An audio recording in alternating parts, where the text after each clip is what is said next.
Olá! Hoje eu quero trazer um tema bem interessante aqui para a gente falar, que é sobre a terapia de casal, que eu tenho atendido muitos casais e eu acho bem interessante trazer aqui para a gente discutir e falar um pouco da terapia de casal, juntando todas as outras formas de trabalho com a psicologia analítica junguiana, que me traz, assim, respostas fantásticas.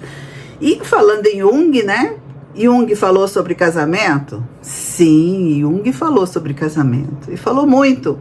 Agora, lembrando, né, que às vezes muitas pessoas dizem, mas isso é um pensamento muito retrógrado, porque ele tem algumas coisas, assim, um pouco retrógradas. Mas, gente, é uma coisa extremamente atual quando se trata de casal, principalmente se você for se lembrar da idade de Jung, do tempo que ele estava falando sobre isso e o espírito da época. São coisas que a gente tem que observar e muito, e ver que o espírito daquela época anda rondando a nossa época aqui, né?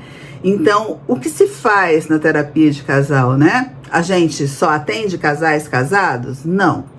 Atende-se namorados, atende-se noivos, casais que não estão casados formalmente, porque existem várias formas de casamento. Então, tudo isso vai entrar na avaliação. Então, assim, a gente faz uma avaliação inicial e vê o que está acontecendo com o casal. É importante que a primeira sessão seja com o casal. Outra coisa importante, normalmente quem procura a terapia de casal é a mulher. Normalmente a mulher se incomoda muito mais. O homem é muito mais tranquilo, não, tá tudo bem, mas a mulher se incomoda mais porque Jung mesmo fala, né, no 10.3, que existe uma diferença na maturidade do homem e da mulher. Então, ele cita até idades, né? Ele diz que a mulher de 20 anos, ela tem mais ou menos uma idade mental, traduzindo aqui para nossa língua, de 24 a 25 anos, enquanto o homem demora a chegar a essa maturidade. Então, demora um tempinho mais. Talvez seja por isso que a mulher se incomode mais, né? Ou ainda porque a mulher foi dada a responsabilidade de cuidar da casa, cuidar do marido. Sabe aquela questão bem sexista em relação a homem e mulher? O homem tem que prover, prever, a mulher tem que fazer, a mulher tem que organizar a casa, cuidar dos filhos. E esse tipo de padrão, ele está caindo muito. Eu recebo casais nesse padrão? Recebo muitos.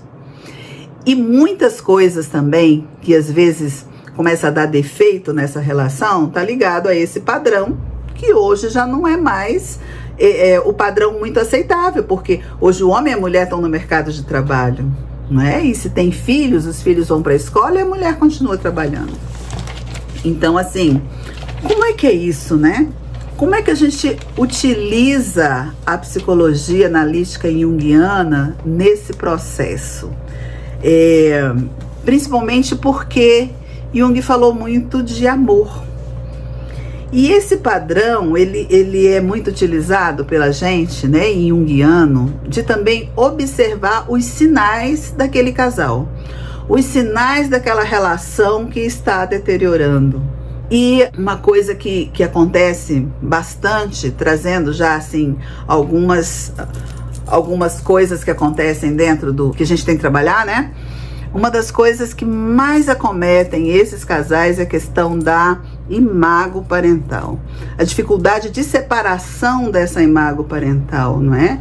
É quando o homem e a mulher não conseguem se separar dos pais e levam para o terceiro elemento, que a gente chama, né, que é o casal, essa história da não separação da imago parental, onde o marido continua sendo filho, e ela continua sendo filha.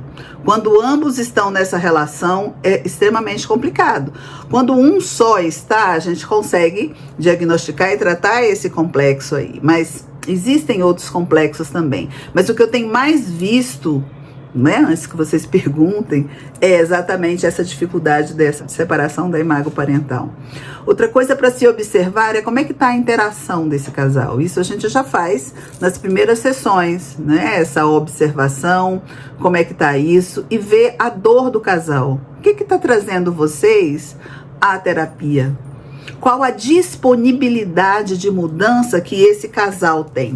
E o que a gente vai fazer?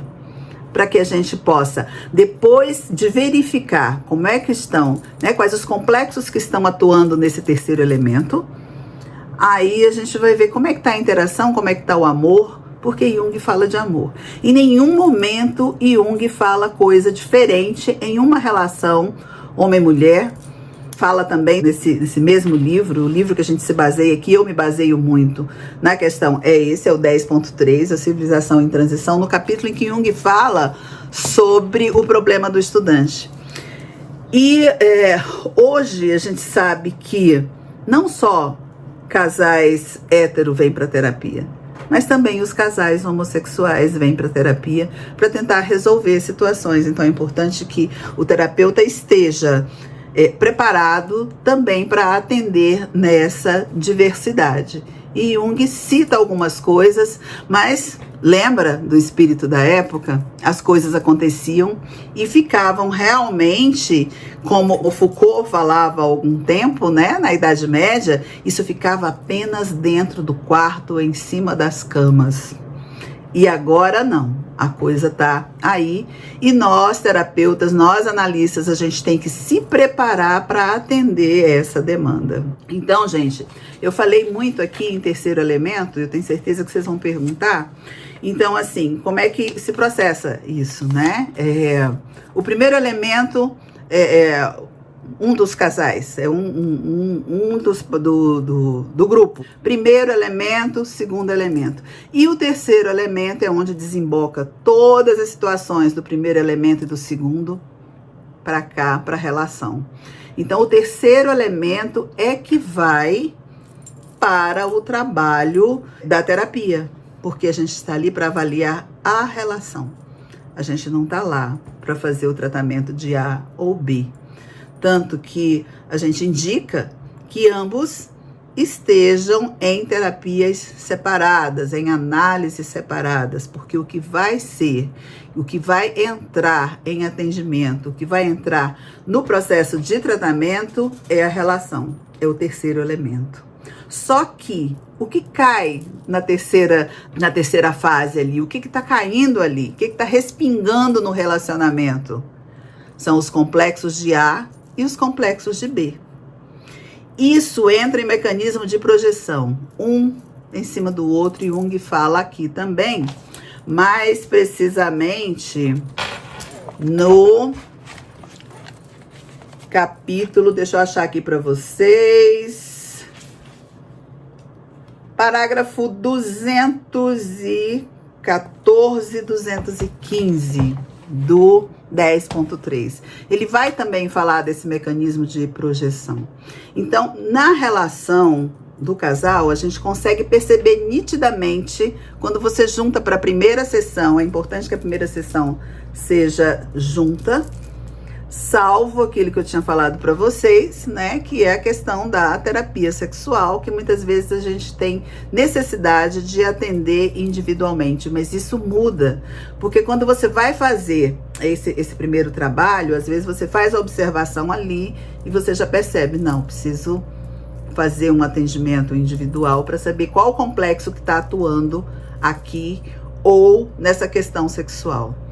E nisso, Jung traz, assim, N argumentos, principalmente quando porque a maioria, né, das técnicas que são utilizadas, não só na terapia sexual, mas na terapia de casal, é a TCC, né, são algumas outras coisas que a gente traz de outros autores e a gente traz para cá, mas o cerne dessa observação, o cerne desse trabalho, com certeza é Jung.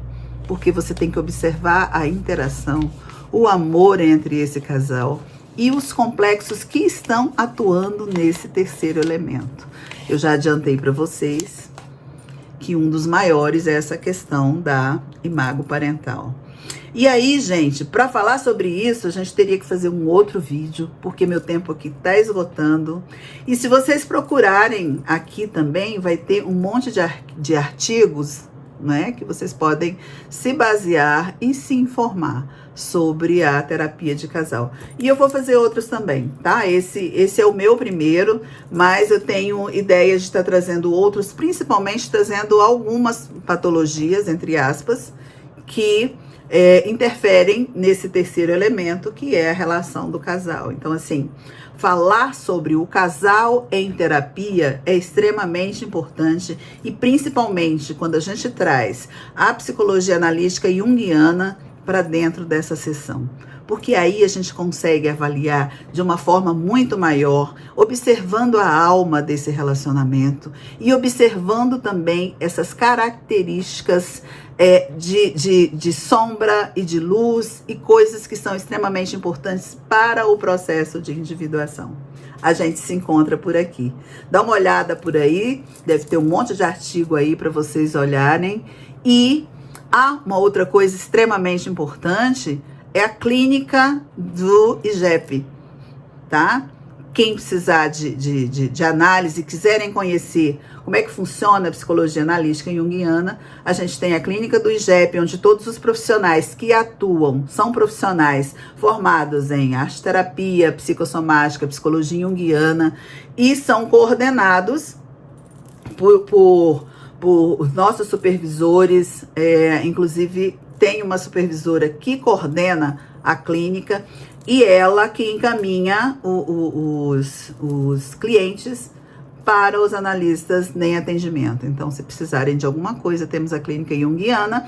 Cliquem lá no www.igep.com/clínica junguiana. Lá tem uma fichinha que vocês vão preencher, vai ser encaminhada, vai ser feita essa análise e vocês vão ser encaminhados para um analista, ok? A gente se encontra por aqui. Tchau!